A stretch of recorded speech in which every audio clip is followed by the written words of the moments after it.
God bless the great state of Florida.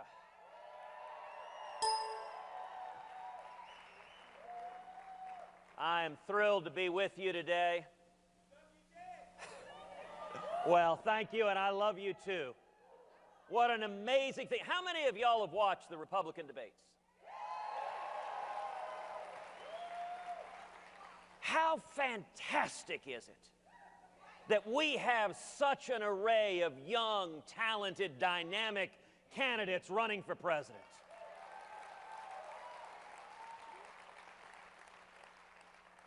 And what a contrast with the Democrats. You know, I think the first Democratic debate was Hillary and the Chipotle clerk. Well, no, actually, that's not fair.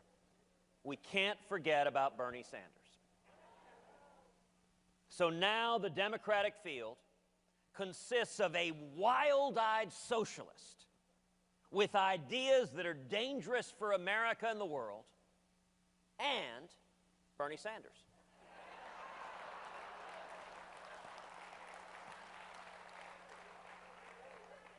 And I don't know if you heard, they announced new news. They changed the location for the next Democratic debate. They're going to have it at Leavenworth. Well, they wanted to make it easier for Hillary to attend.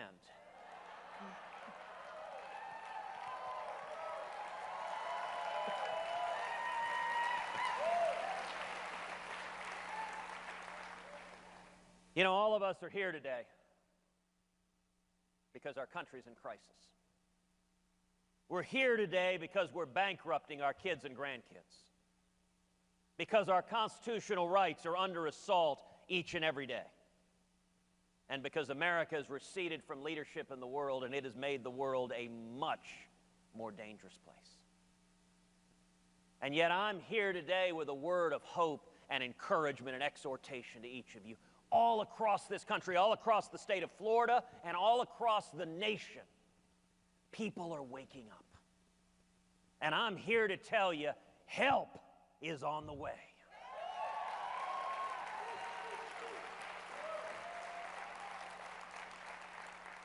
So I want to ask everyone here to look forward.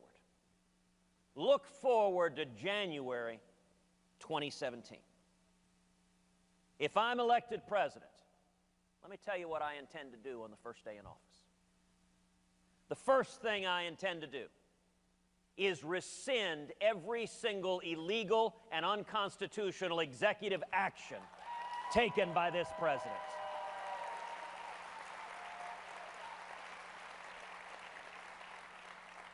President Obama likes to say he's got a phone and he's got a pen. Well, you live by the pen, you die by the pen. And my pen has got an eraser. But sadly, the corruption's not been limited to the White House. It's extended across every agency of the federal government. The second thing I intend to do on the first day in office is instruct the United States Department of Justice to open an investigation into Planned Parenthood and these horrible videos.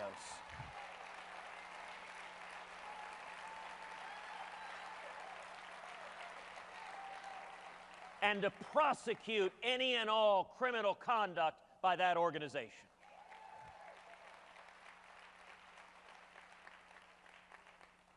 The third thing I intend to do on the first day in office is instruct the Department of Justice and the IRS and every other federal agency that the persecution of religious liberty ends today.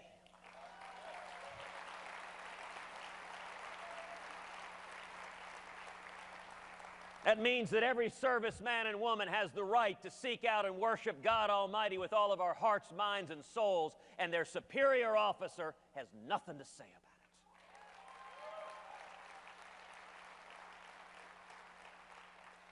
it. That means that the Little Sisters of the Poor, a Catholic charity being persecuted by the Obama administration, will find that the case against them has been dismissed.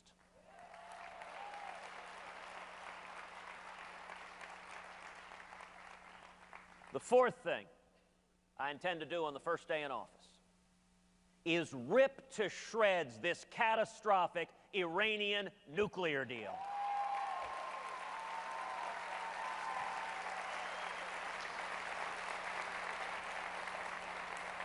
The single greatest national security threat facing this country is the threat of a nuclear Iran, and we need a commander-in-chief who will stand up in unequivocal terms and say, under no circumstances will the nation of Iran, led by a theocratic Ayatollah who chants death to America, under no circumstances will Iran be allowed to acquire nuclear weapons.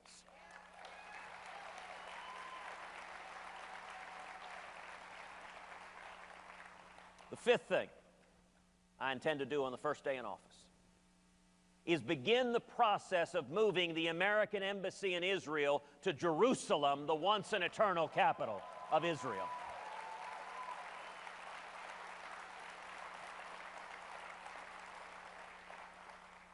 Now, you know, a lot of presidential candidates, both Democrats and Republicans, have made that same promise.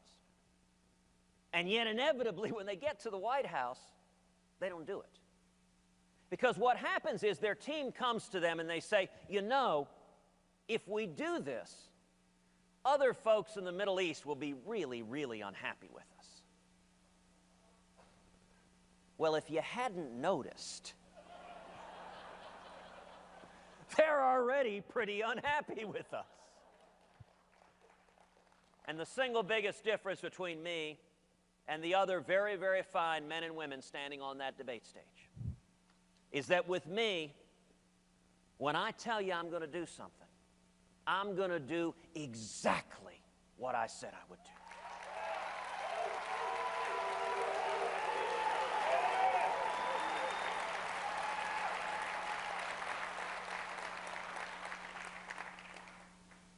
That's day one. There are 365 days in a year, 4 years in a presidential term, and 4 years in a second term.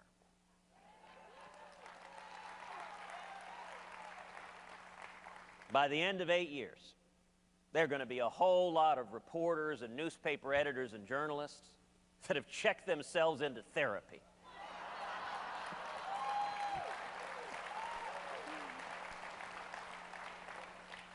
In the days that follow, I will go to Congress and we will repeal every word of Obamacare.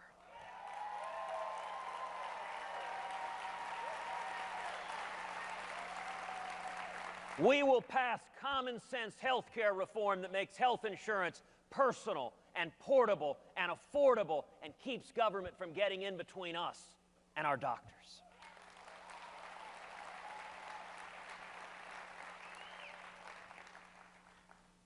By the way, what are these?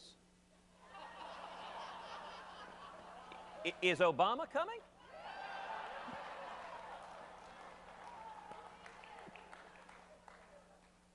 In the days that follow, I will instruct the U.S. Department of Education, which should be abolished,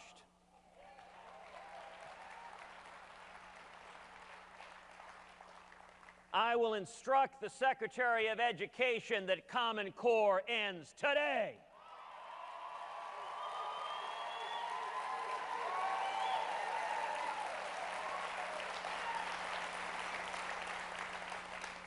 In the days that follow, we will rebuild our military and we will honor the commitments made to our soldiers and sailors and airmen and Marines.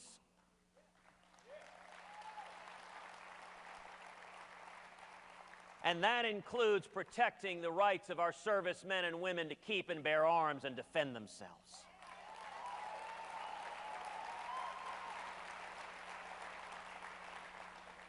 That means that the next time a jihadist walks into a recruiting center in Chattanooga, he's going to encounter the business end of firearms wielded by a dozen Marines.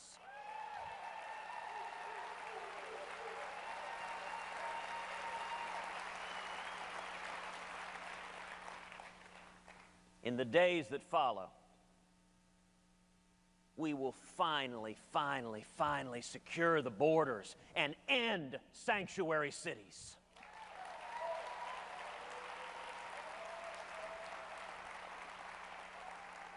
We will stop releasing criminal illegal aliens, and we will pass Kate's Law.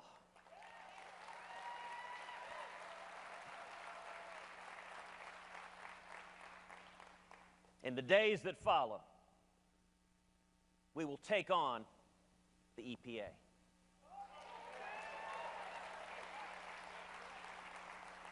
And the CFPB. And the alphabet soup of federal agencies that have descended like locusts on small businesses, killing jobs all across this great country.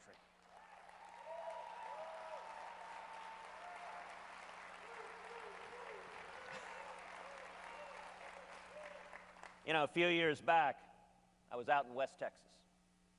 And I asked folks there, I said, what's the difference between regulators and locusts? I said, well, the thing is, you can't use pesticide on the regulators. And this old West Texas farmer, he leaned back, said, want to bet?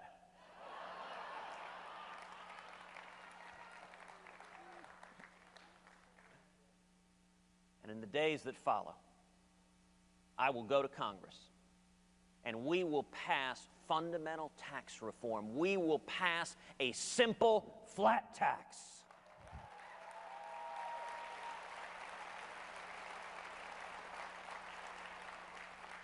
$10% for every American, so that every man and woman can fill out their taxes on a postcard. And when we do that, we should abolish the IRS.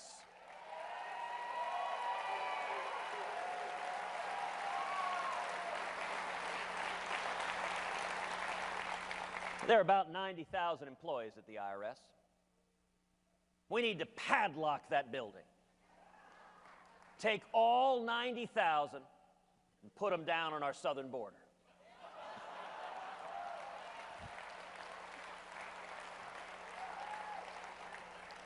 Now, to our friends in the media, I say that somewhat tongue-in-cheek. But, you know, if you think about it, sir, imagine you traveled thousands of miles in the blazing sun. You're swimming across the Rio Grande, and the first thing you see is 90,000 IRS agents. You'd turn around and go home, too.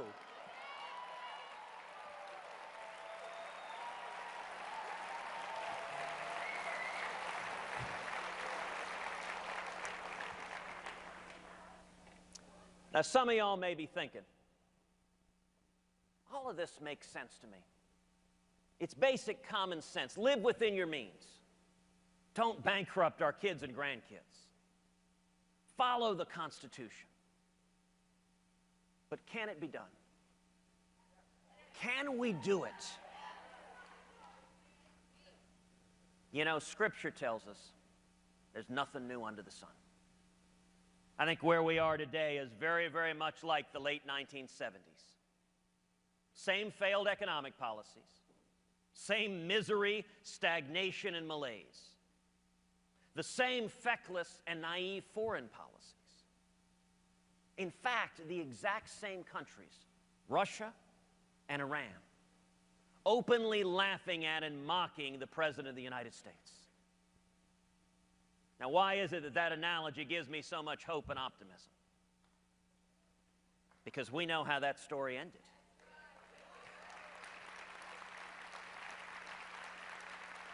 All across this country, millions of men and women rose up and became the Reagan Revolution.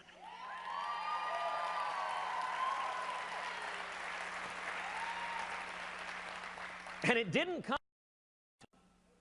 Washington despised Ronald Reagan.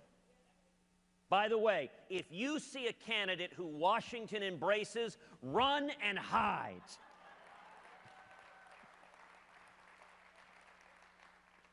It came from the American people, and it turned this country around.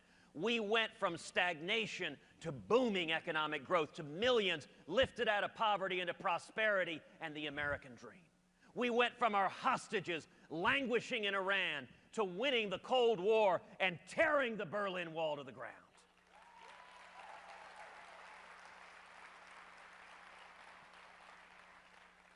The reason I am so hopeful and optimistic is the same thing is happening again.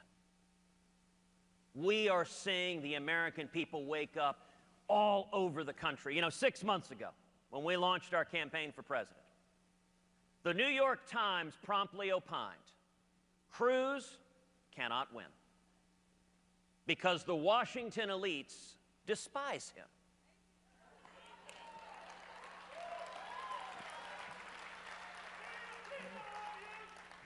I kind of thought that was the whole point of the campaign.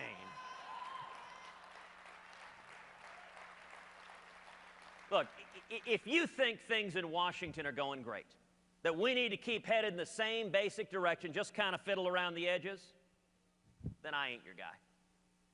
On the other hand, if you think Washington is fundamentally broken, that there is a bipartisan corruption of career politicians in both parties that get in bed with the lobbyists and special interests and grow and grow and grow government, and we need to take power out of Washington and back to we the people, that is what this campaign is all about.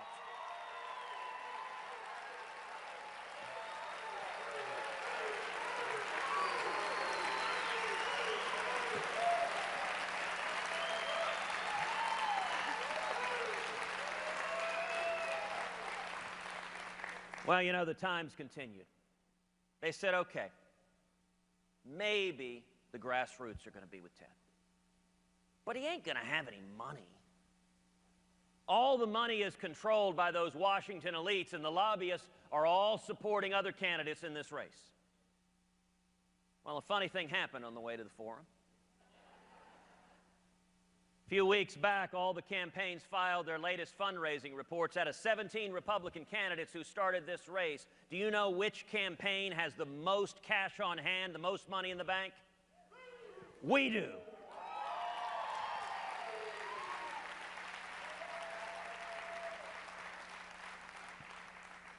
You know how that happened? Because we've had over 450,000 contributions. People all over the country going to tedcruz.org, tedcruz.org, tedcruz.org. It's tedcruz.org.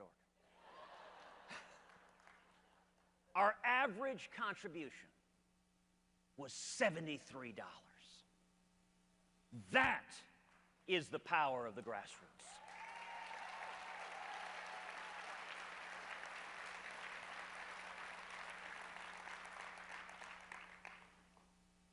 I want to close with two things. One, a statement about the role of Florida. You know, Florida and Texas share a lot in common. We are southern states. We're states that are growing. We're states that understand that economic growth doesn't come from government. It comes from the men and women in this room. It comes from small businesses. It comes from entrepreneurs. It comes from people creating opportunity out of nothing. We're immigrant states, people coming from all over the world to our states. We also share a similar dislike for snow. I like to tell people you can't shovel sunshine. There is a reason people are fleeing high-tax, high-regulation states all over the country and coming to states like Florida and Texas, because jobs and opportunity and growth and the future is in states like Florida and Texas.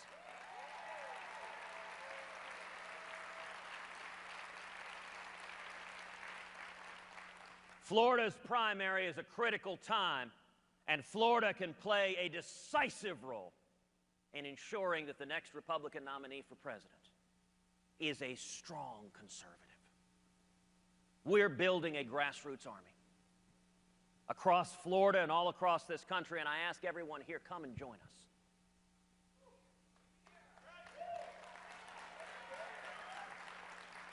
The last thing I want to say is this. For every one of us here, freedom is not some abstract concept we read about in a school book. Freedom is real and personal in our lives, in our families. You know, for me, I think about my dad, who 58 years ago fled Cuba. He came to America with nothing. He was 18 years old. He had $100 sewn into his underwear. He couldn't speak English. He washed dishes, making 50 cents an hour. And he worked full time. He paid his way through school. He went on with my mother to start a small business. Today, my father is a pastor. He travels the country preaching the gospel. Now, my whole life, my dad has been my hero. But you know what I find most incredible about his story? How commonplace it is. Every one of us here, we have a story just like that in our backgrounds. Some of us, it's us. Others, it's our parents. Others, it's our great-great-great-grandparents. But what ties Americans together is every one of us, we are the children of those who risked everything for freedom.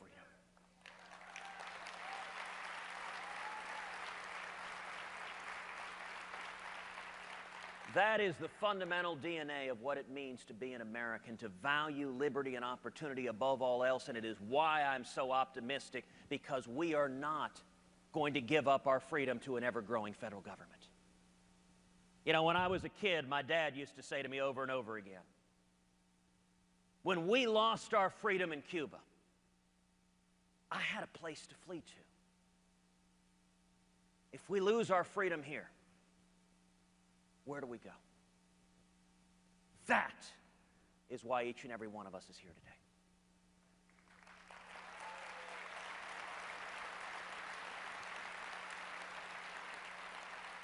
Because we are not content to go quietly into the night. We are not willing to give up on our children and grandchildren. And I tell you this, if we continue to come together, if we stand together to defend freedom, to defend the Constitution, if we, the people, rise up as one, we can bring back that last best hope for mankind, that shining city on a hill that is the United States of America.